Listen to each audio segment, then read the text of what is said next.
अच्छा, अब ऐसा करते हैं, एक करंट लूप को मैग्नेटिक फील्ड में रख देते हैं, ठीक है, और देखते हैं कि किस कॉन्फ़िगरेशन में यदि हम करंट लूप को मैग्नेटिक फील्ड में रखें तो उस पे एक टॉर्क लगता है। करंट लूप बेसिकली क्या हो गया, मैग्नेटिक डाइपोल हो गया, ठीक। अच्छा, प्रिंसिपल एग्जैक्टली सेम है जैसा अपन ने इलेक्ट्रिक डाइपोल के केस में देखा था कि इलेक्ट्रिक डाइपोल को इलेक्ट्रिक फील्ड में रखते हैं एक पर्टिकुलर कॉन्फ़िगरेशन पे तो उस पे टॉर्क लगता है, ठीक है।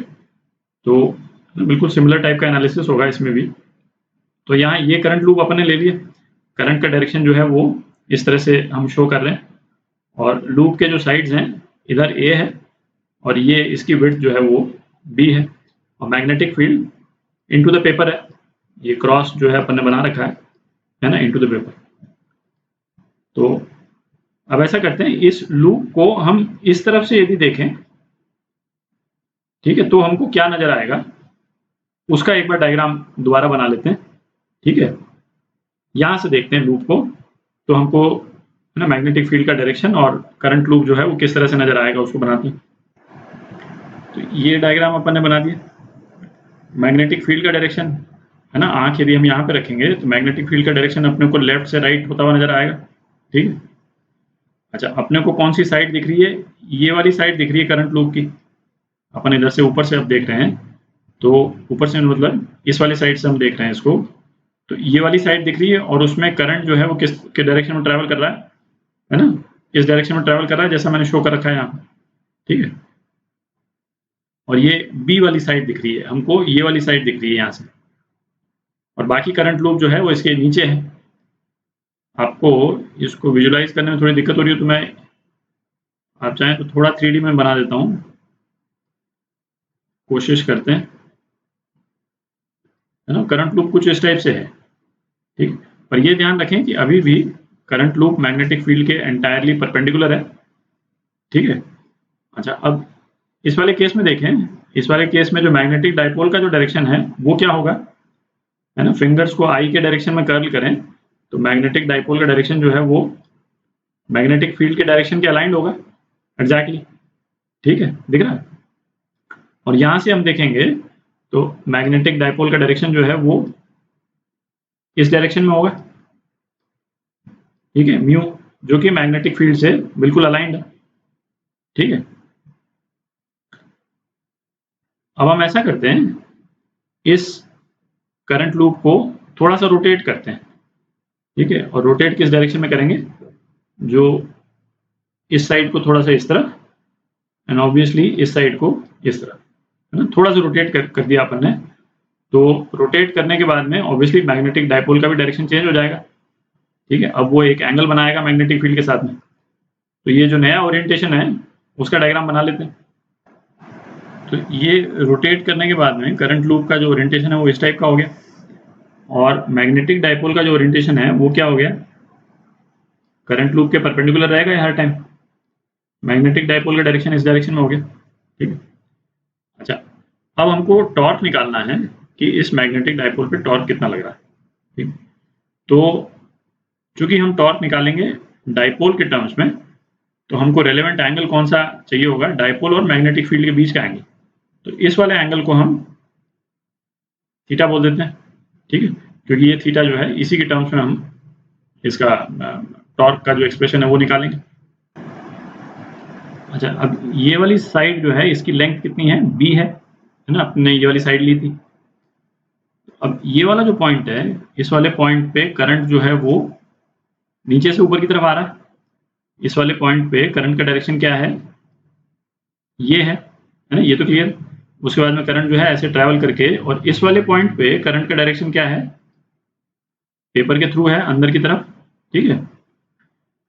तो इस वाले पॉइंट पे जो साइड ए है, ये वाली साइड, ठीक है, उसमें फोर्स जो है, हम यदि राइट हैंड थंब रूल लगाएं तो करंट को मैग्नेटिक फील्ड के डायरेक्शन में यदि आप लेकर के जाइएगा तो आपका थंब जो है वो किस डायरेक्शन में होगा, आपका थंब जो है वो इस डायरेक्शन में होगा। जो ये वाला जो पोर्शन है, ये वाली जो साइड है, इस वाली साइड पे ये वाला फोर्स लग रहा है, ठीक है।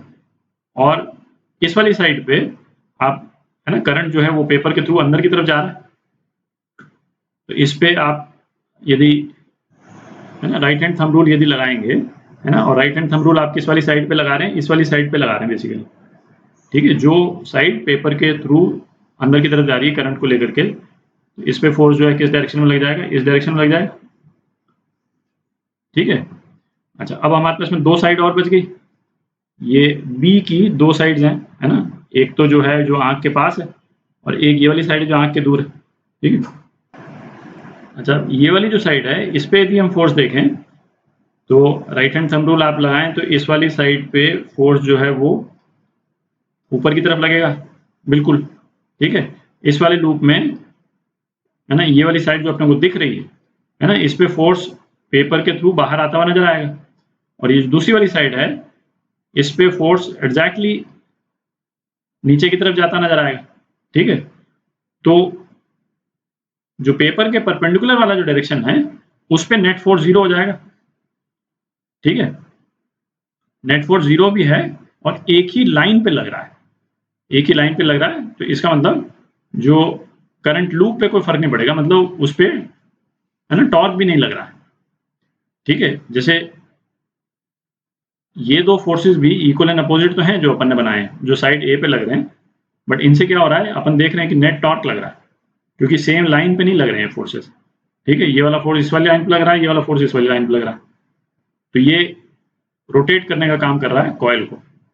बट जो साइड बी है उस पर जो फोर्स लगेंगे वो सेम लाइन पे एक्ट कर रहे हैं, ठीक है।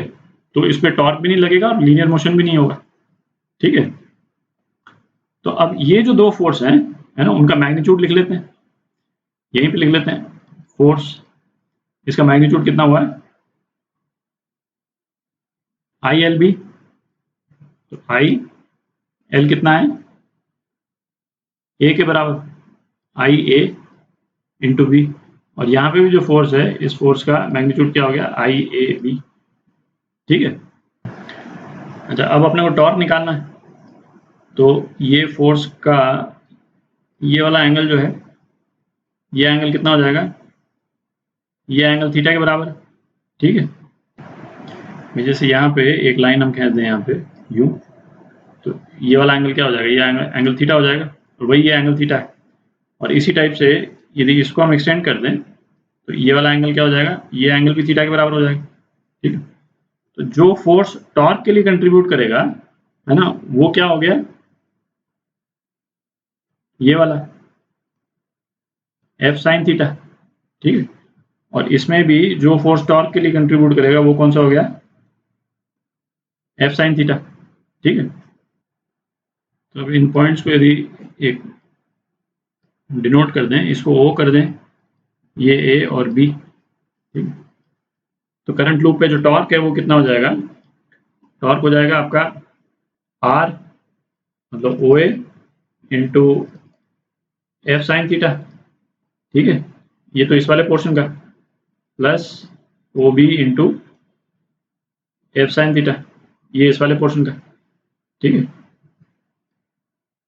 और ओ ए प्लस ओ बी कितना है, बी के बराबर है, तो बी और एफ कितना था, आई ए बी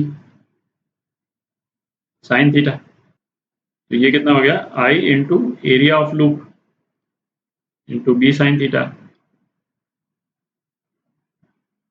और आई इंटू एरिया क्या है, म्यू बी साइन थीटा, ठीक है। तो टॉर्क को हम वेक्टर फॉर्म में एक्सप्रेस करें तो म्यू बी साइन थीटा जो है वो क्या रहता है, म्यू क्रॉस बी, ठीक है। टॉर्क जो है वेक्टर एक्सप्रेशन है, तो म्यू क्रॉस बी जो है वो टॉर्क का एक्सप्रेशन आ गया। तो इसका मैग्नीट्यूड जो है वो ये हो जाएगा, म्यू बी साइन थीटा अभी अपन ने निकाला, और इसका डायरेक्शन क्या हो जाएगा, म्यू को बी की तरफ हम लेकर के जाएं तो टॉर्क का डायरेक्शन आ जाएगा। तो जैसे इस वाले केस में टॉर्क का डायरेक्शन क्या होगा, आउटसाइड द पेपर, ठीक है, ये टॉर्क का डायरेक्शन हो जाएगा, ठीक है। अच्छा, अब ऐसा करते हैं, है ना, ये डायग्राम को थोड़ा सा क्लीन कर लेते हैं और देखेंगे कि करंट लूप जो है वो, मतलब उसका इक्विलिब्रियम पोजीशन क्या होगी किसी मैग्नेटिक फील्ड में, और है ना किस केस में इक्विलिब्रियम पोजीशन नहीं होगी। अब जैसे ये वाला केस देखते हैं, इस वाले केस में म्यू जो था वो मैग्नेटिक फील्ड से बिल्कुल अलाइन था, ठीक है। ये म्यू का डायरेक्शन था और ये मैग्नेटिक फील्ड का डायरेक्शन है ग्रीन वाला। तो इस केस में थीटा कितना है, थीटा 0 है, म्यू और बी के बीच में थीटा 0 है। तो इस पे टॉर्क क्या लग रहा है, 0, ठीक है। और कोई लीनियर फोर्स भी नहीं लग रहा है, वो भी अपन देख चुके हैं, क्योंकि बी पे जो फोर्स लगता है वो इक्वल एंड अपोजिट एक दूसरे को कैंसिल कर देता है, ठीक है। और सेम लाइन में होता है, तो मतलब कोई टॉर्क भी नहीं लगता है बी वाले फोर्स पे, बी वाले फोर्स के कारण।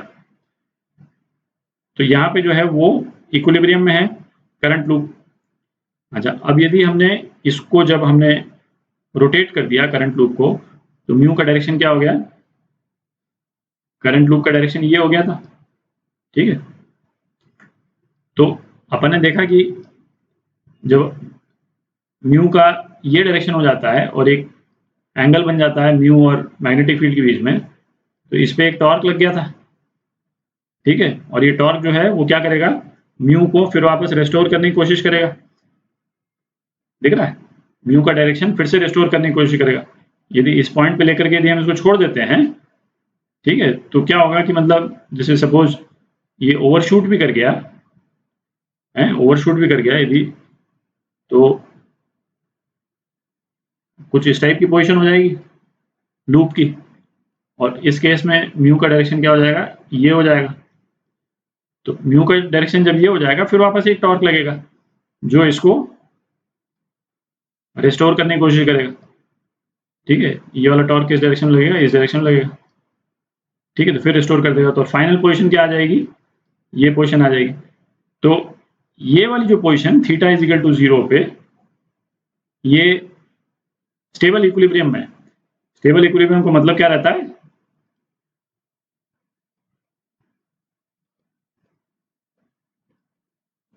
स्टेबल इक्विलिब्रियम का क्या मतलब रहता है कि यदि हम इक्विलिब्रियम को थोड़ा सा डिस्टर्ब कर दें तो फिर से अपने इसी पोजीशन पे आ जाएगा, ठीक है।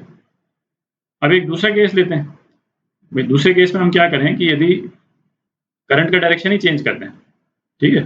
मैं डायरेक्शन चेंज करता हूँ एक बार जरा, ये करंट का डायरेक्शन चेंज कर दिया, इसमें म्यू किस डायरेक्शन में हो गया, म्यू अब इस डायरेक्शन में हो गया, ठीक है।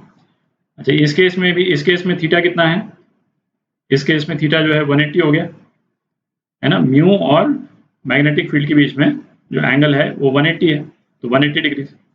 अच्छा, 180 पे भी टॉर्क कितना लग रहा है अभी इस पे, टॉर्क इस केस में भी 0 लगेगा, ठीक है, क्योंकि साइन थीटा क्या है, 0 हो जाएगा। पर ये क्या इक्विलिब्रियम में नहीं है, स्टेबल इक्विलिब्रियम में नहीं है, ठीक है। इन द सेंस यदि इस केस में यदि हमने इसको थोड़ा सा भी रोटेट कर दिया किसी भी डायरेक्शन में, सपोज इस डायरेक्शन में हमने रोटेट कर दिया, ठीक है, तो इस रोटेट करते ही जैसे म्यू का डायरेक्शन क्या हो गया, हमने रोटेट किया, म्यू का ये डायरेक्शन हो गया। पर अब इस वाले केस में इस पे टॉर्क किस डायरेक्शन में लग रहा है, तो अब इसमें जो दोनों एंड्स पे जो फोर्स लग रहा है वो इस डायरेक्शन में होगा, ठीक है। आप करंट का डायरेक्शन है ना, राइट हैंड थंब रूल से यदि आप निकालें तो ये वाले फोर्स तो क्या इसको और रोटेट करेंगे, आप देख रहे हैं मैग्नेटिक फील्ड इसका जो ओरिएंटेशन है ये और चेंज होता जाएगा, है ना। ये ओरिएंटेशन हो गया, फोर्स अभी भी इस डायरेक्शन में, ठीक है। ये बिल्कुल इसको ना कंप्लीटली घुमा देंगे, ये फोर्सेस इसको कंप्लीटली घुमा देंगे जब तक जो है वो लूप का डायरेक्शन ये नहीं आ जाए, ठीक है। और जब यहाँ पे आ जाएगा तब ये स्टेबल इक्विलिब्रियम में, तब जा करके ये कॉइल का मूवमेंट जो है वो खत्म हो जाएगा, ठीक है। थोड़ा सा ओवरशूट करेगा, बट ओवरशूट करने पे भी वो फिर थोड़ा सा ऑसिलेट करके और वापस अपनी पोजीशन पे आ जाएगा। तो थीटा इज इक्वल टू 180 पे भी टॉर्क नहीं लगता है, बट इक्विलिब्रियम अनस्टेबल है, इन द सेंस कि थोड़ा सा भी डिस्टर्ब किया तो वो पूरा 180 डिग्री घूम जाएगा और 0 डिग्री पे आ जाएगा, ठीक है। तो अगले वीडियो में अपन देखेंगे कि मैग्नेटिक डायपोल को मैग्नेटिक फील्ड में रखते हैं अपन, तो उसमें पोटेंशियल एनर्जी कितनी स्टोर होती है, कैसे स्टोर होती है, ठीक है।